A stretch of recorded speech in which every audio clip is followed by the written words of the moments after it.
Olá, eu sou o professor Afonso Escoculha, sou da Universidade Federal da Paraíba e estamos começando o 4º programa da série Paulo Freire Vivo pela TV UFPB.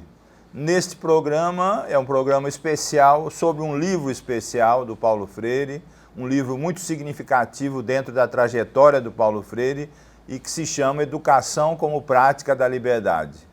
Acho que muitos de vocês que nos acompanham já devem ter lido esse livro e sabem da significação que ele tem dentro da obra do Paulo Freire, mas é importante que a gente caracterize bem o contexto da sua escrita e o seu conteúdo para que a gente entenda bem essa significação dentro da obra do Paulo Freire. Eu queria lembrar que essa é uma série de programas, esse é o 4º programa, já fizemos 3 outros e eles estão encadeados, eles estão ligados aos outros, então é interessante que vocês que acompanham entendam que ao mesmo tempo que os programas têm uma existência em si mesmo, né, eles estão relacionados com os outros, ou seja, esse é o 4º programa de uma série que começou com a vida e a obra do Paulo Freire, com as suas teses principais, com o chamado método Paulo Freire e que hoje chega no livro Educação como Prática da Liberdade, depois vai ter uma sequência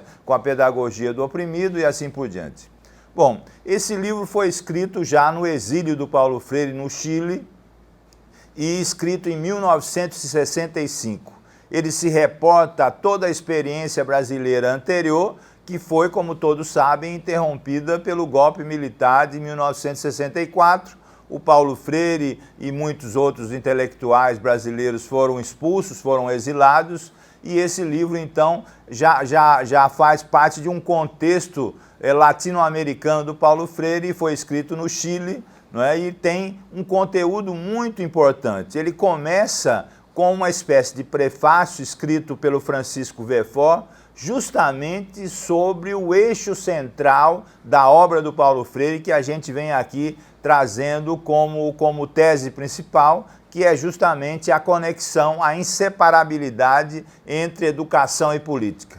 Nesse prefácio do livro, nesse começo do livro, escrito pelo Francisco Verfort, ele argumenta na direção da construção de uma pedagogia, de uma educação, não é, para a liberdade, de uma educação dialógica, de uma educação democrática e de uma educação conscientizadora. Veja só esses conceitos que eu estou usando, porque isso não é pouca coisa. Uma educação para a liberdade, uma educação que tem como base o diálogo, uma educação que tem essa preocupação com a consciência crítica das pessoas, uma educação, então, diferente do que vinha se colocando até então. Não é? Uma educação que já se sabe, não neutra, mas uma educação que tem um conteúdo político, não político partidário, mas uma educação para a responsabilidade social, para a decisão, para a opção que as pessoas devem ter em relação à sua vida. Uma preocupação, por outro lado, de uma educação para a formação do ser humano, não é? De uma educação que acompanha o ser humano na sua história, não é? Na sua trajetória. Uma educação, então, que faz uma combinação, não é, uma amálgama entre a questão da liberdade, a questão do diálogo, a questão da conscientização e a questão da democracia. Veja só como esses conceitos, embora tenham sido usados nesse livro Educação como Prática da Liberdade em 1965, não é? Ele só foi publicado no Brasil depois, porque a ditadura impedia a publicação dos livros do Paulo Freire até um certo tempo.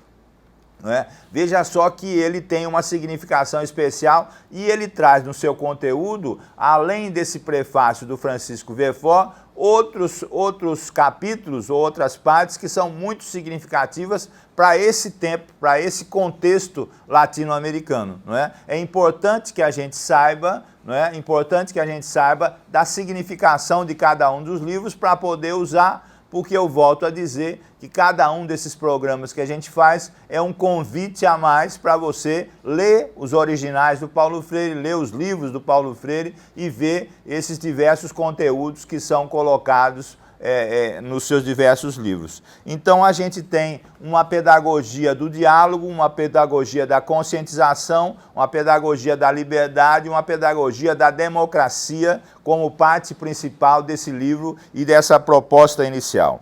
Existe aí uma visão sociológica muito importante, não é? Centrada na cultura popular, centrada na cultura das pessoas, já que ela se reporta à experiência brasileira feita um pouco antes do golpe de 64, a partir do Recife, a partir do Nordeste, mas que tinha se espalhado no Brasil com o que ficou conhecido, a gente já sabe, como o método Paulo Freire de alfabetização. Existia uma ideia ligada a esse prefácio que tanto os educadores como os educandos aprendiam juntos, aprendiam em comunhão. Havia aí também uma proposta muito séria do Paulo Freire enquanto um católico progressista, ligado então às teses que vinham do Papa João XXIII, que vinham do Papa João XXIII, que passavam muito pelo arcebispado de Olinda e Recife, né, com Dom Helder Câmara e com toda aquela situação, não é, que se criou tanto no Brasil como na América Latina. Na sequência desse começo do livro Educação como Prática da Liberdade, que é o prefácio do Francisco Verfort, o Paulo Freire coloca como se fosse uma nota chamada de esclarecimento, onde ele começa a colocar no papel, vamos dizer assim, algumas das suas teses que antes tinham sido exercitadas na prática, mas que não tinham ainda sido escritas, no sentido de ser colocada num livro com toda a sistematicidade que um livro traz. Não é? Uma das ideias, por exemplo, é que existia vamos dizer, um embate, não é?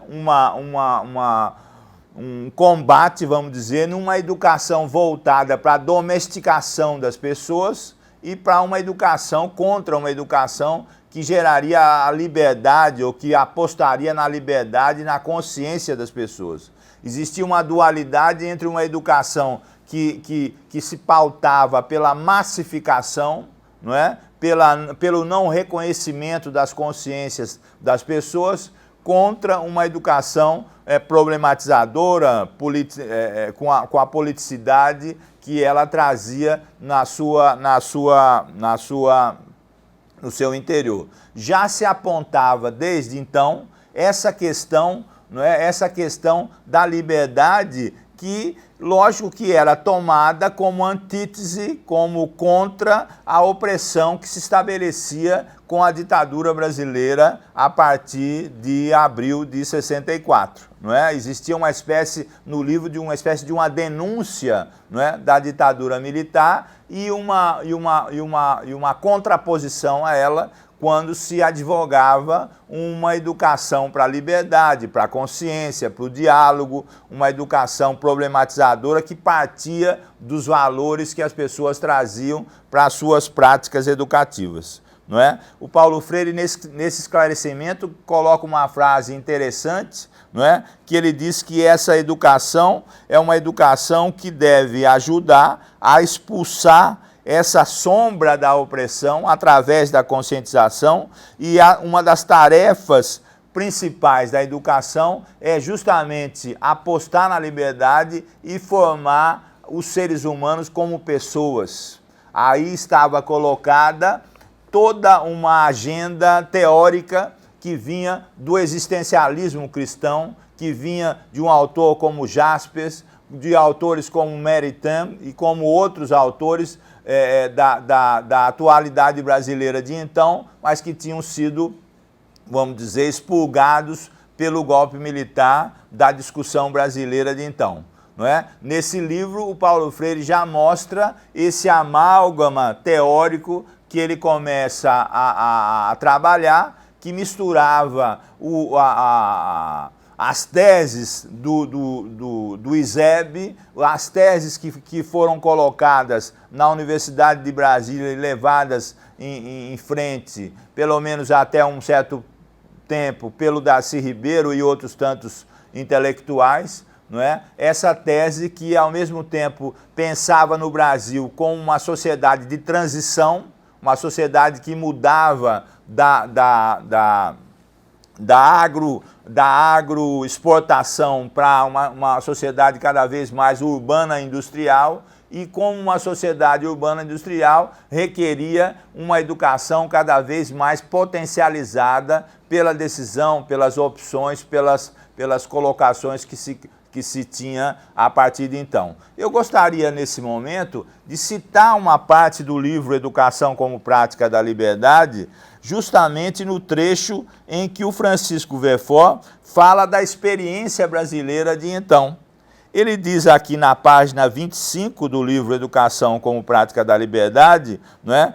a seguinte colocação, veja só: foi-nos possível esboçar, através do trabalho de Paulo Freire, as bases de uma verdadeira pedagogia democrática. Foi possível, além disso, começarmos com um movimento de educação popular, uma prática educativa voltada por um modo autêntico de libertação das camadas populares. Podemos encontrar, ao nível da educação, uma unidade real entre teoria e ação, entre política e pedagogia, não é? No sentido de formação das pessoas, formação do ser humano. Isso é importante para a gente notar, porque Francisco Verfort consegue, no livro Educação como Prática da Liberdade, que a gente está focando, justamente caracterizar, então, essa proposta pedagógica que vinha trazendo todos esses conceitos políticos inerentes a ela, como a questão da consciência crítica, a questão da democracia, não é? Do diálogo. Não é? Veja só como esses conceitos, eu quero enfatizar isso, são muito importantes para a gente entender não só essa história da educação que se passa há 50, 60 anos atrás, mas a educação atual. Não é? Será que esses conceitos que a gente está trabalhando, uma educação que forme a pessoa humana, uma educação que forme para o diálogo, para a consciência, para a democracia, é importante hoje? Claro que uma reflexão sobre isso nos mostra como é que esse passado tão presente hoje ainda no século XXI nos impacta e pode sim ser uma alternativa, uma proposta para a educação dos nossos dias. Mas a gente vai continuar essa argumentação na segunda parte desse programa daqui a pouquinho.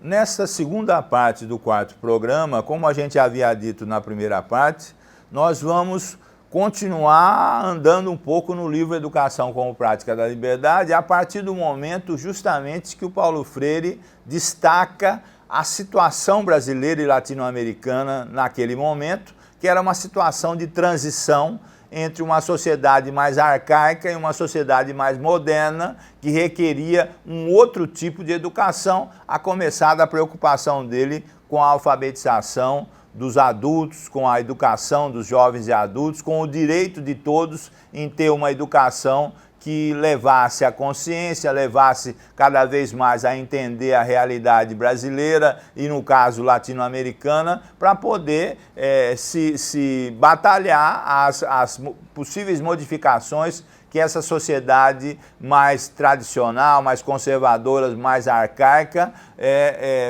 precisava ter em direção a uma modernidade que se avizinhava com novas indústrias, com uma perspectiva urbana cada vez mais importante. É interessante notar que ele faz no livro ele coloca no livro uma preocupação fundamental entre o que ele entende por educação e o que é que se entende por massificação, não é? No sentido de que as pessoas, os seres humanos, precisam ter valorizados pela educação a sua existência, inclusive a sua existência individual, que é parte da sua liberdade, que é parte da construção da pessoa humana. Então, um processo que vá para o lado da massificação é justamente o processo que não deixa que isso aconteça. Por outro lado, há, desde a educação como prática da liberdade, e depois vai se avolumar isso na pedagogia do oprimido, uma preocupação do Paulo Freire com a questão da introjeção das pessoas, da situação de opressão que elas vivem. Não é? Para ele, as pessoas iam introjetando na sua consciência, não é, os valores da opressão, não é? E a educação seria uma forma, através da consciência crítica, etc., de tirar essa ideia da opressão da mente das pessoas, da consciência das pessoas. Né? Ele depois, na pedagogia do oprimido, vai aprofundar esse caráter, vai aprofundar esse conceito, não é? De que a educação serve para desintrojetar a opressão, né, que as pessoas vão, vamos dizer, adquirindo no seu dia a dia, inclusive em relação à sua família, ao seu trabalho, nas várias situações que ela está colocada. Uma outra parte muito importante desse livro é que pela primeira vez se registra mais sistematicamente o que foi conhecido como método Paulo Freire. E isso se registra na última parte do livro, que não é por acaso, o Paulo Freire chama de educação e conscientização.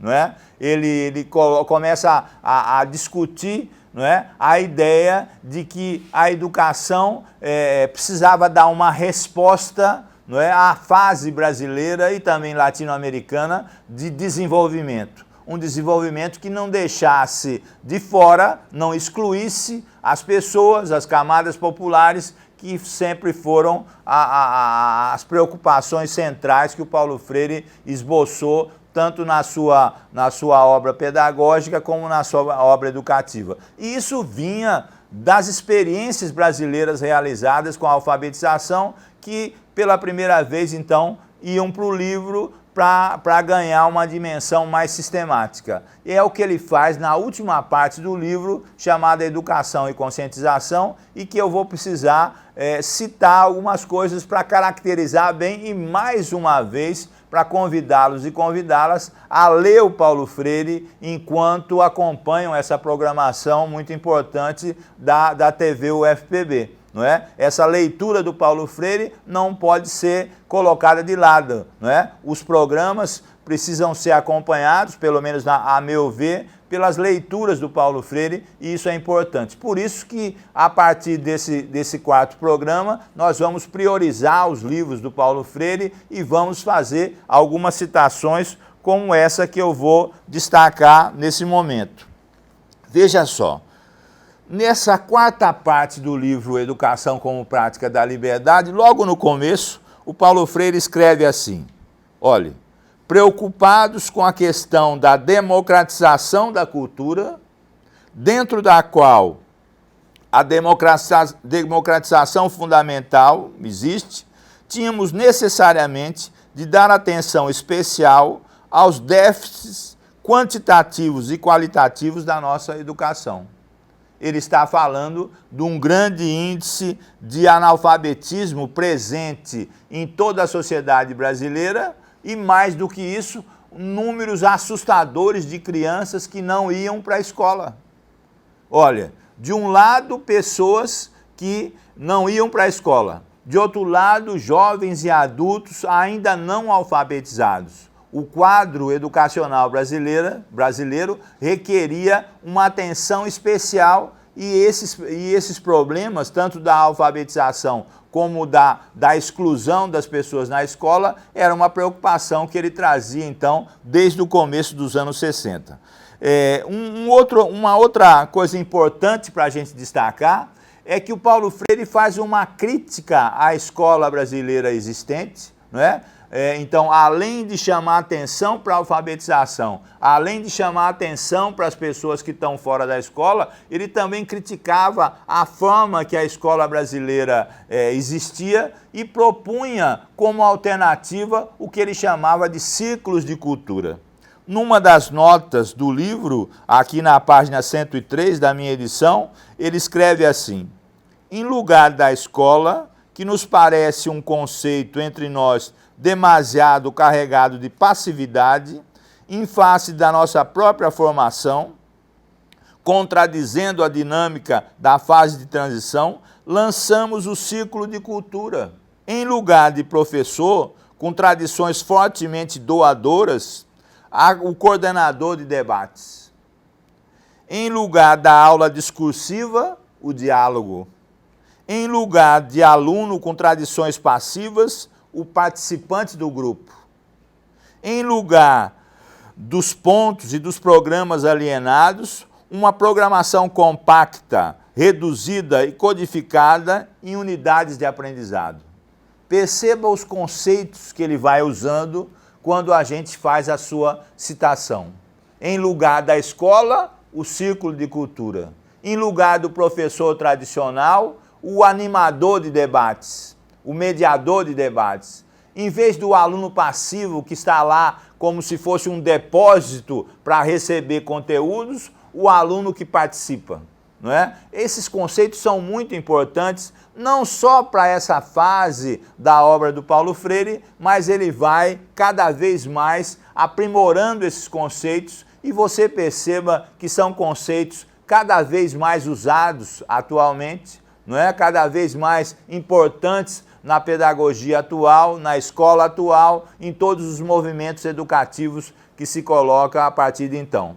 Nessa parte, então, educação e conscientização, tem uma ênfase muito importante, a metodologia proposta para a alfabetização, mas que a gente vai aqui pensar não só que isso pode servir para a alfabetização, mas que ela pode servir para a educação de uma maneira geral. Eu gostaria, então, de ver outro trecho do livro para que a gente possa continuar essa exposição. Veja só.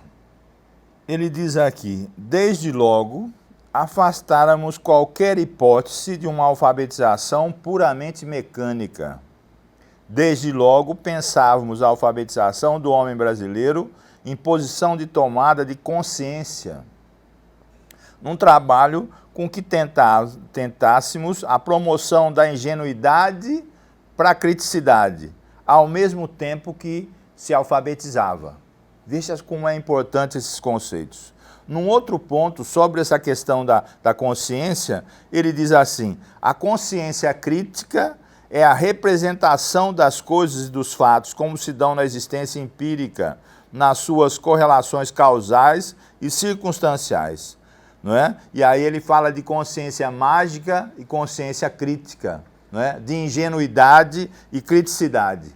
Mas para isso, ele pensava que o método para se conseguir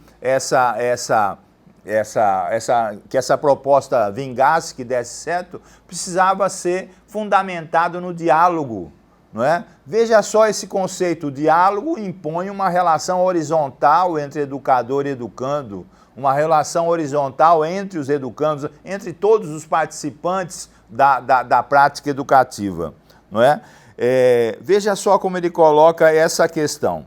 Como realizar essa educação? Como proporcionar ao homem meios de superar suas atitudes mágicas ou ingênuas diante da sua realidade? É uma pergunta que ele se faz. E escreve, como ajudá-lo a criar, se analfabeto, sua montagem de sinais gráficos?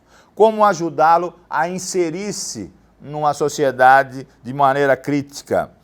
Coloca 3 pontos, veja só, a resposta nos parecia estar, letra A, num método ativo, dialogal, crítico e criticizador. Letra B, na modificação do conteúdo programático da educação. Letra C, no uso de técnicas como da redução e da codificação.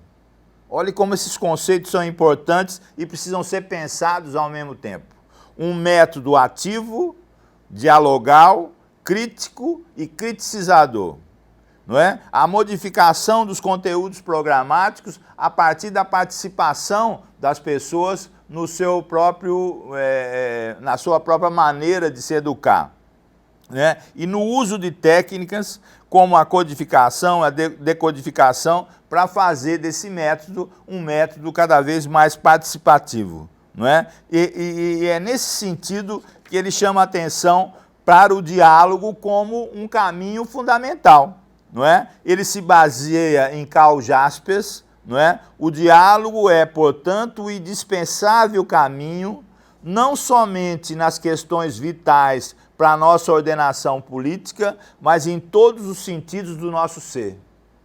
Perceba os conceitos aí que estão nessa situação que eu faço, que ele está buscando nesse autor que para ele no início foi tão importante como esse autor Karl Jaspers, que é um autor existencialista no sentido de valorizar a educação para a formação da pessoa humana, não é? Quer dizer, ele diz, o diálogo não é importante somente nas questões vitais, mas em todos os sentidos da construção do ser humano, não é? O Paulo Freire traz isso pensando desde o começo numa pedagogia da comunicação, a pedagogia do diálogo, a pedagogia da democracia, a pedagogia da horizontalidade das relações entre educador e educando, uma educação que combata a opressão e que signifique cada vez mais liberdade e libertação para as pessoas. Perceba como esses conceitos estão entrelaçados e são bases desse livro que é tão importante, que é o Educação como Prática da Liberdade, que a gente está focalizando. No final desse livro, vem então, fundamentado nesses conceitos que a gente acaba de chamar a atenção, a metodologia propriamente da alfabetização. E essa metodologia traz como pressuposto básico, primeiro, o levantamento do universo vocabular das pessoas.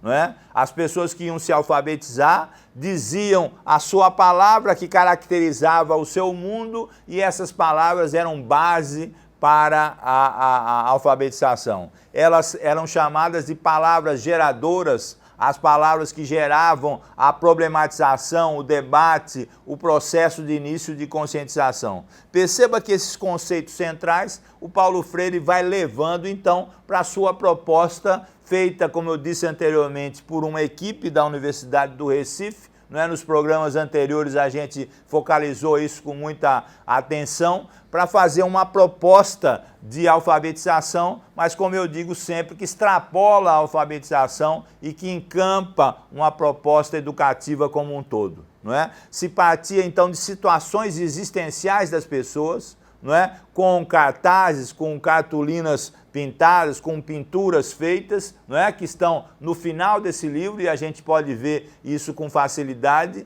Essas pinturas, não é? Não vinham com palavra nenhuma, não é? Vinham só com uma situação lá retratada. As pessoas começavam então a discutir sobre aquela situação, eram sempre situações existenciais das pessoas e a partir dessa problematização se geravam palavras, não é? Essas palavras essas sílabas então iam formar as várias frases e a partir disso então se gerava todo um processo de alfabetização e de educação que era fundamental. Você viu então nesse programa que a gente teve uma atenção especial com o livro Educação como Prática da Liberdade, com as várias partes que compõem esse livro, e eu só posso agradecer a sua atenção e convidá-lo e convidá-la para a sequência da nossa programação. Vem aí A Pedagogia do Oprimido, um dos livros mais importantes de toda a trajetória do Paulo Freire. Muito obrigado.